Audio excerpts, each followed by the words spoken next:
आज तक रेडियो सुनता है सारा जहां।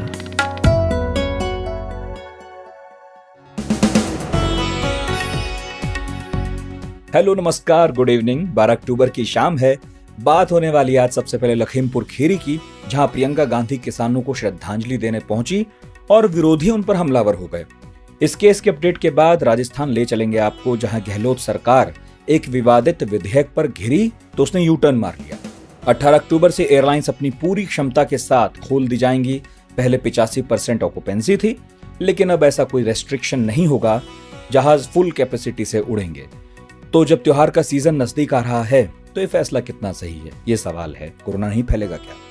इसके बाद डेंगू की बात, जो दिल्ली में ऐसी तेजी से बढ़ा है कि उसने पिछले 3 साल के रिकॉर्ड तोड़ दिए। तो हेडलाइन से शुरू करते हैं। खुशबू आ गई। देश में बच्चों की वैक्सीन को लेकर अभी और इंतजार करना पड़ सकता है। सुबह खबर आई कि केंद्र सरकार की agency drugs controller general of India ने 2 से 18 साल के बच्चों के वैक्सीनेशन के लिए स्वदेशी कोवैक्सीन को मंजूरी दे दी है। हालांकि बाद में खुद स्वास्थ्य राज्य मंत्री ने इससे इनकार कर दिया। दिल्ली में प्रदूषण का स्तर एक बार फिर बढ़ना शुरू हो गया है। इस पर लगाम लगाने के लिए 18 अक्टूबर से रेड लाइन ऑन गाड़ी ऑफ अभियान शुरू किया जा रहा है। दिल्ली के मुख्यमंत्री अरविंद केजरीवाल ने आज लोगों से अपील की है कि वे रेड लाइट पर गाड़ियों को बंद करके और सप्ताह में कम से कम एक बार गाड़ियों का उपयोग न करके प्रदूषण कम करने में मदद करें। देश में कोरोना संक्रमण के कम होते केसेस को देखते हुए यात्री विमानों को पूरी क्षमता के साथ उड़ान भरने की मंजूरी मिल गई है। केंद्र सरकार ने 18 अक्टूबर से डोमेस्टिक फ्लाइट्स को 100% कैपेसिटी के साथ उड़ने की इजाज़त दे दी है।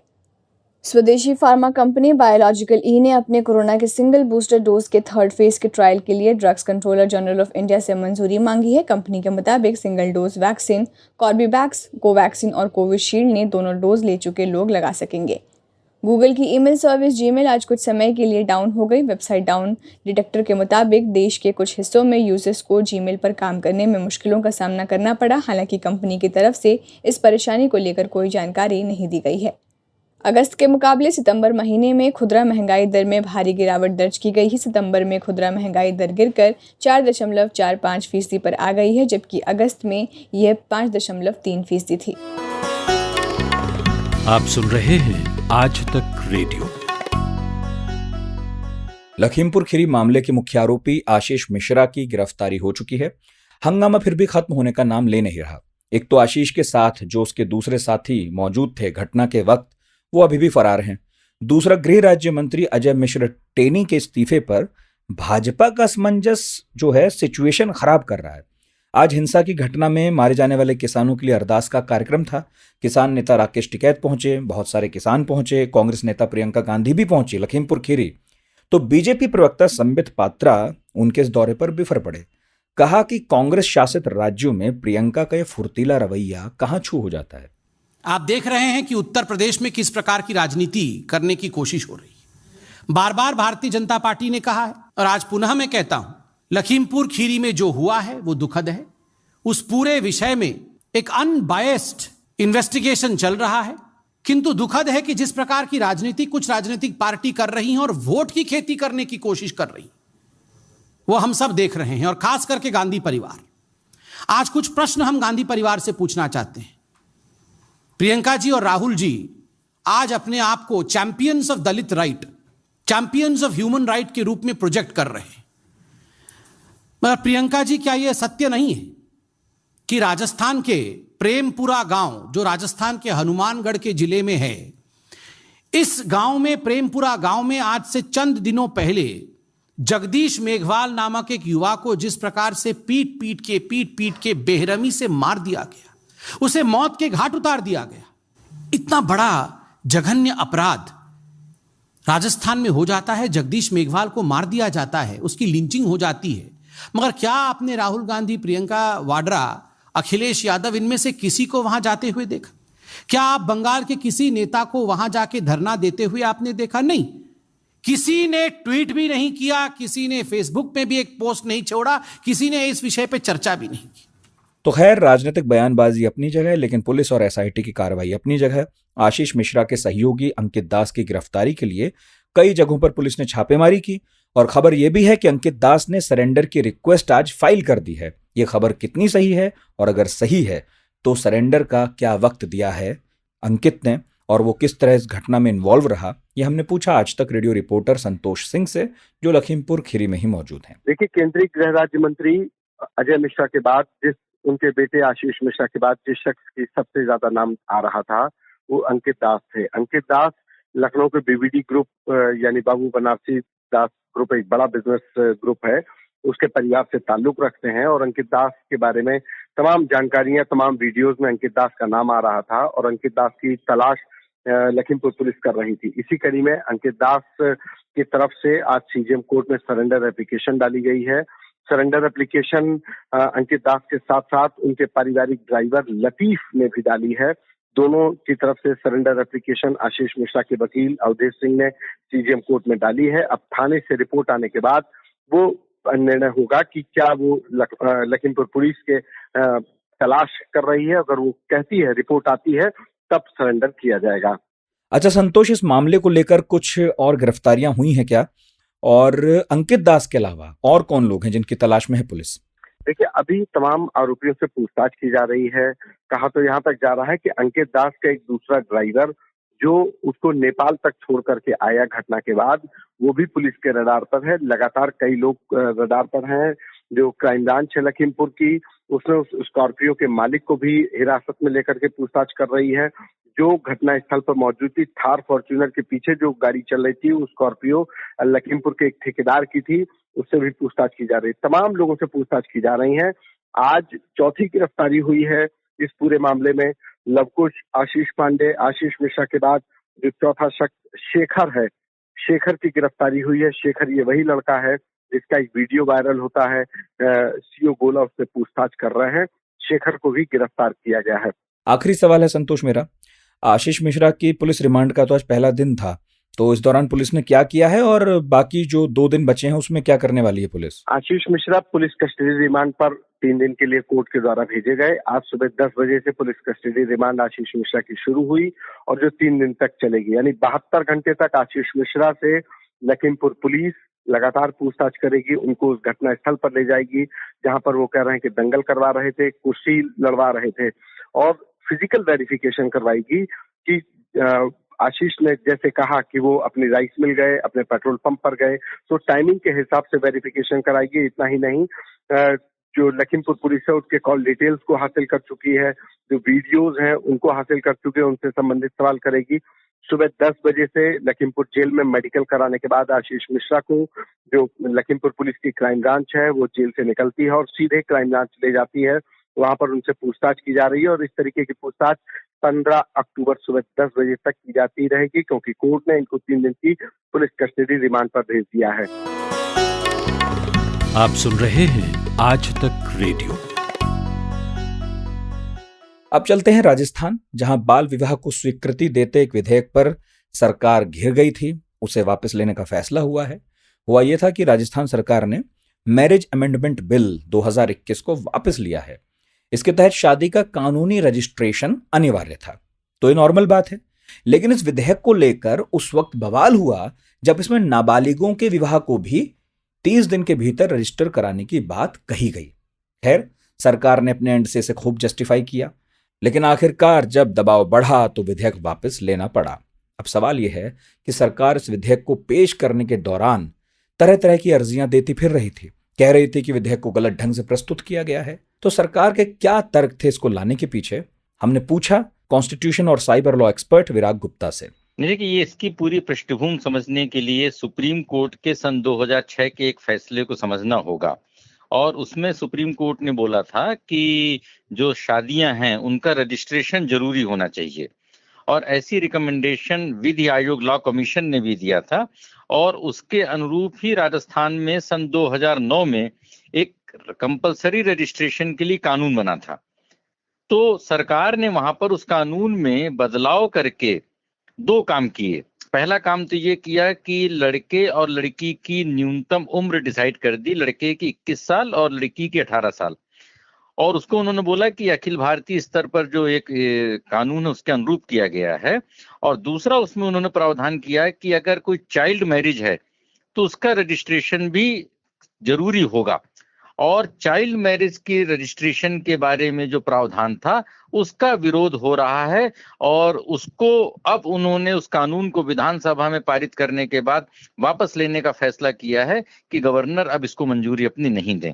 विराग जी, राज्यपाल के पास जा चुके विधेयक में अचानक कौन सी खामियां दिखी गहलोत सरकार को कि पहले तो वापस नहीं लिया जा रहा था, मतलब भेजा ही क्यों, लेकिन अब वापस लेना पड़ रहा है? असल में एक कानून है prevention of child marriage act, और उसके अनुसार जो बाल विवाह है वो बाल विवाह अगर वयस्क होने पर अगर बच्चे चाहें, लड़का या लड़की चाहें, तो उसको अवैध अपना घोषित करा सकते हैं।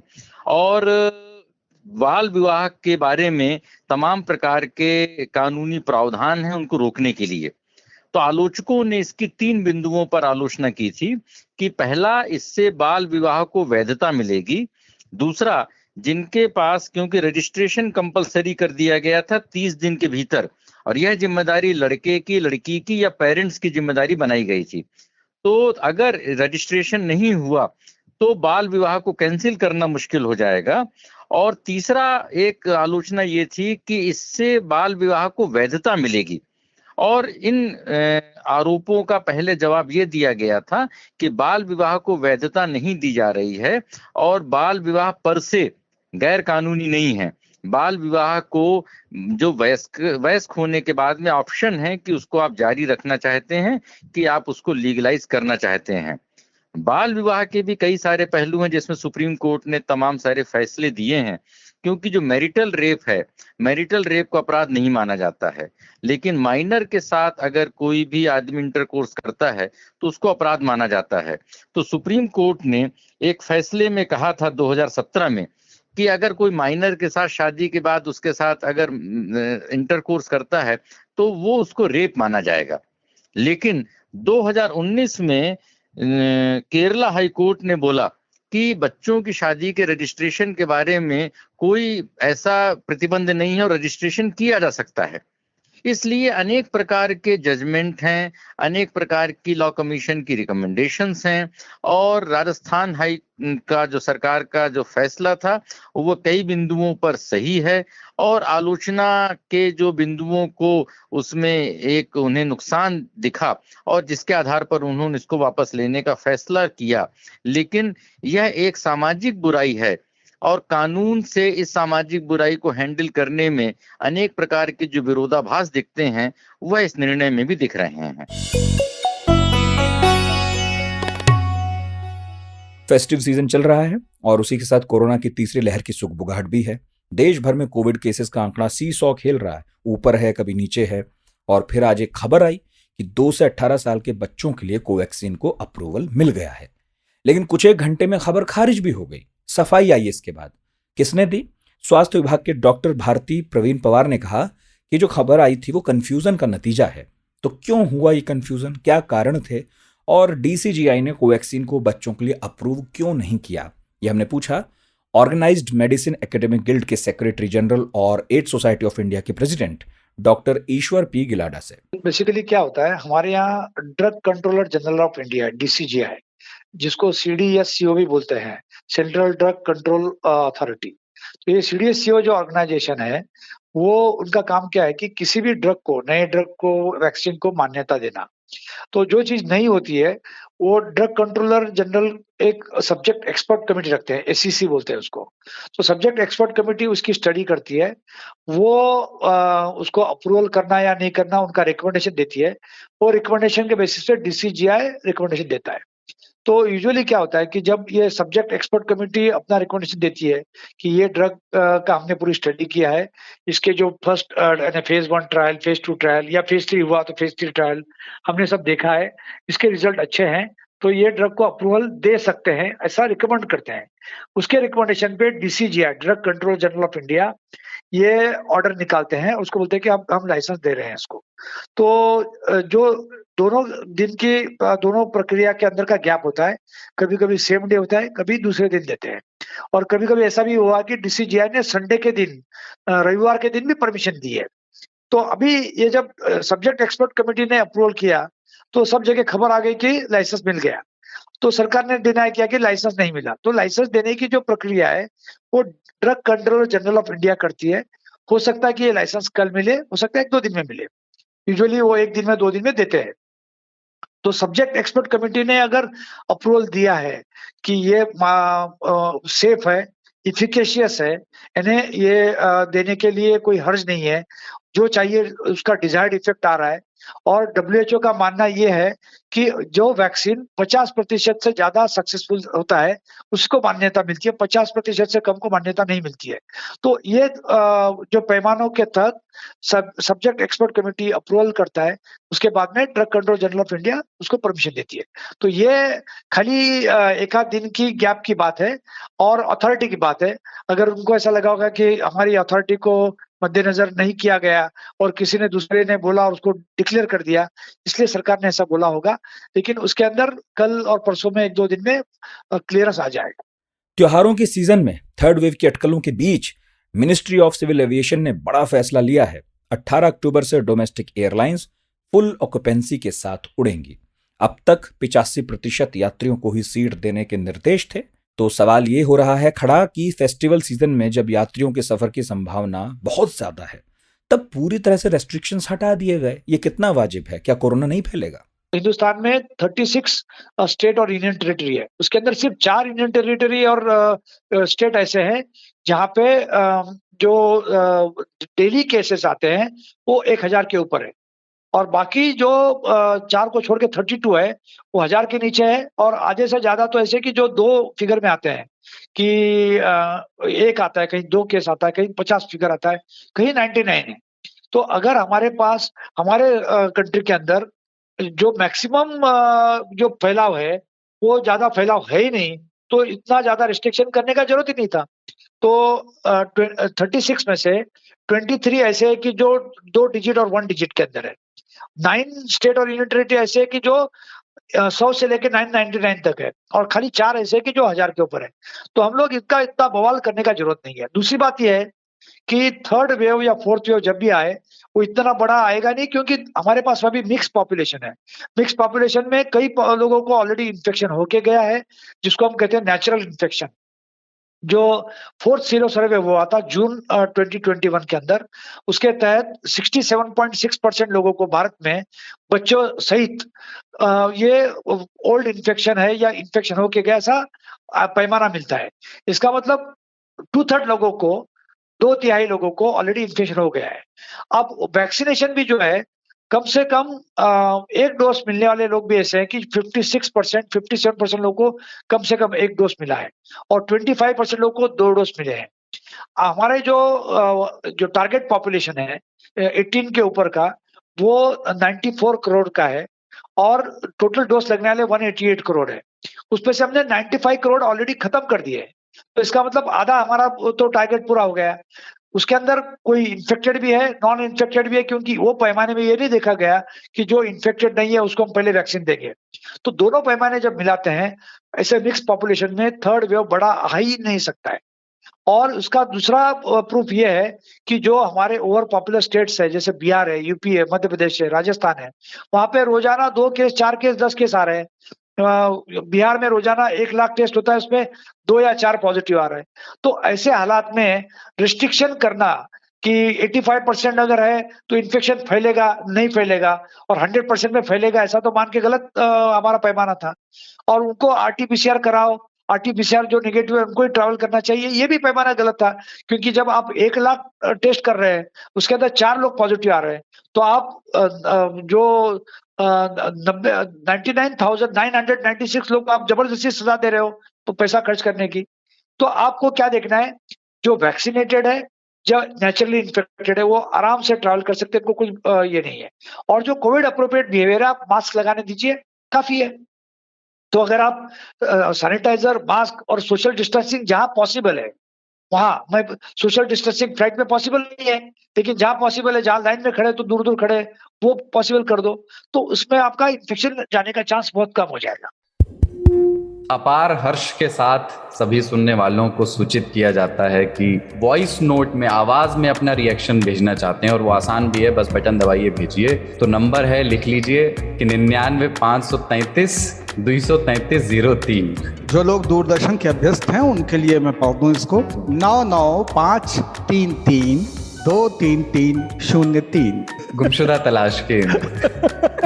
लेकिन ठीक है, इसमें मतलब 3 ताल का जो नंबर आपने बताया है उसमें 5 बार 3 आया है, तो याद तो बाकी 5 ही करने हैं। हाँ। तीन की भरमार है इसमें। हाँ, 3 साल में 3 की भरमार होनी भी चाहिए। और अब बात करते हैं डेंगू की। ये बीमारी भी बड़ी खतरनाक है और फिलहाल तो ये बहुत तेजी से दिल्ली में फैल रही है। दक्षिणी दिल्ली नगर निगम ने डेंगू पर एक रिपोर्ट साझा कर दी है। रिपोर्ट के मुताबिक दिल्ली में डेंगू के मरीजों का आंकड़ा इतनी तेज बढ़ा है जितना पिछले 3 साल में नहीं बढ़ा था। बीते हफ्ते पर नजर डालिए तो 129 मामले दर्ज हुए। इसके बाद इस साल अब तक कुल मामले हो गए 480, जो पिछले साल और उससे पिछले साल से ज्यादा है। हालांकि राहत की बात यह है कि अभी तक एक भी मौत नहीं हुई है डेंगू से, लेकिन जिस तरह के हालात बन रहे हैं काफी डराने वाले हैं। तो क्या वजह है कि इस मौसम में अचानक से डेंगू मच्छरों का खतरा बढ़ गया है और पिछले 2 हफ्तों में आंकड़े बहुत तेजी से बढ़े हैं? इस बारे में हमने बात की दिल्ली में आज तक रेडियो रिपोर्टर कुमार कुणाल से। देखिए, मुख्य वजह यह है कि इस बार मानसून देरी से वापस जा रहा है और बारिश हुई है सितंबर महीने में बहुत ज्यादा, और इसी वजह से कई जगहों पर जो जल भराव की समस्या है वो हो जाती है। और यही वजह है कि डेंगू के जो मामले हैं खासतौर पर अक्टूबर के महीने में बहुत ज्यादा निकल करके आए हैं।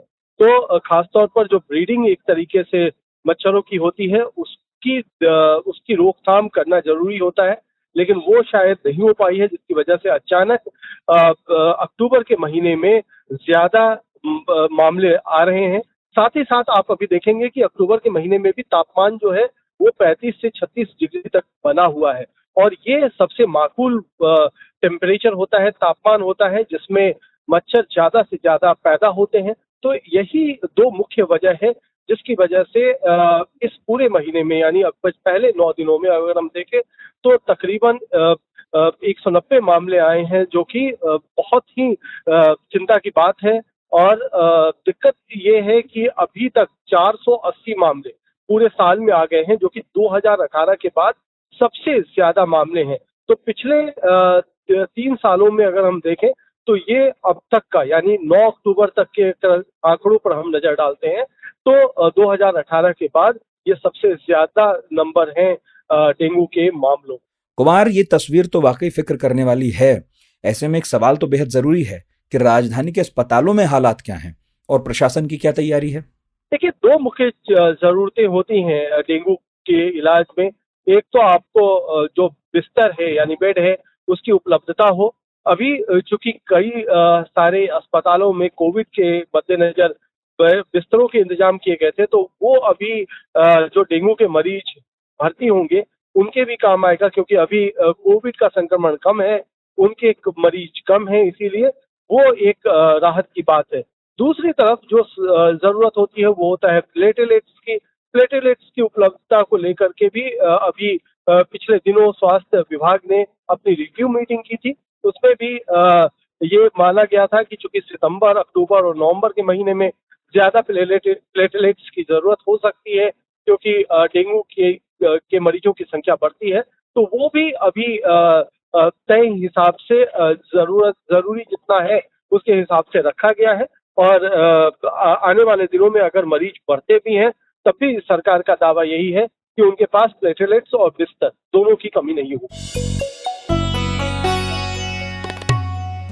तो अब समय है विदा लेने का। कुछ कहना सुनना चाहें तो radio@aajtak.com पर मेल कर सकते हैं, और व्हाट्सएप नंबर है ही हमारा आपके पास 9953323303।